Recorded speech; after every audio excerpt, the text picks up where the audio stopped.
Hi everyone, எல்லோரும் எப்படி இருக்கிறீங்க? இன்னைக்கு நாம பார்க்க போகிறது ஃபலாஃபில் அப்படிங்கிற ஸ்பெஷலான அரேபியன் டிஷ். இதனோட டேஸ்ட் ரொம்பவே அட்டகாசமாக இருக்கும். ஸோ நீங்களும் கண்டிப்பாக இதை ட்ரை பண்ணி பாருங்க.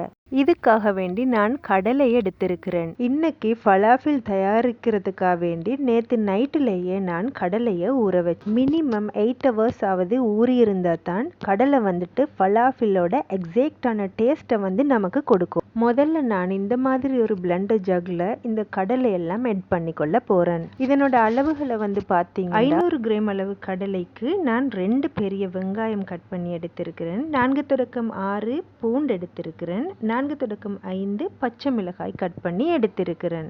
ஸோ அவற்றையுமே சேர்த்து நான் இதோட பிளெண்ட் பண்ணி எடுத்துக்கொள்ள போறேன். 1/2 டேபிள் ஸ்பூன் அளவுல ஜீரகம், கரம் மசாலா, மிளகாய் தூள் சேர்த்து கொள்ளுங்க. அண்ட் அதோட உங்களுக்கு தேவையான அளவில் உப்பு சேர்த்துக்கொள்ளுங்க. நீங்கள் எந்த அளவில் உப்பு சேர்க்குறீங்களோ அந்த அளவில் தேசிக்காய் சாறு சேர்த்துக்கொள்ளுங்க. ஏனெண்டா உப்பு புளி இரண்டும் ஒரே அளவில் படுறப்ப தான் டேஸ்ட் ரொம்பவே தூக்கலாக இருக்கும். இப்போ பாருங்கள், இந்த மாதிரி நான் பேஸ்ட்டாக அரைச்செடுத்திருக்கிறேன். இதில் சின்ன சின்ன துண்டுகள் இருக்கிறது உங்களுக்கு வீடியோ பார்க்குறப்பவே விளங்கி இருக்கு. என்னென்னா இது விரும்பிய ஷேப்பில் நாங்கள் இதை டிசைன் பண்ணி எடுத்துக்கொள்ள போகிறோம். எப்போவுமே ஃபலாஃபில் கொஞ்சம் சப்பையாக நாம் செய்கிற வடை மாதிரி தட்டையான ஒரு டிசைனில் தான் இருக்கும். இது ஒரு அரபிக் டிஷ்ன்றதால அவங்க செய்கிற மாதிரியே அதே ஸ்டைலில் நாங்கள் செஞ்செடுத்து அது ரொம்ப அழகாக அண்ட் யூனிக்காக இருக்கும். இப்போ நான் எல்லாத்தையும் இந்த மாதிரி ஒரு ஷேப்பில் அழகாக டிசைன் பண்ணி வடிவாக செஞ்சு எடுத்துக்கொண்டேன். அதுக்கு பிறகு பார்த்தீங்களா, இதை பொரிக்கிறது தான். நல்லாவே ஃப்ரை பண்ணாமல் ஒரு கோல்டன் ப்ரௌன் கலரில் வர்ற மாதிரி ஃப்ரை பண்ணி எடுத்துக்கொள்ளுங்க.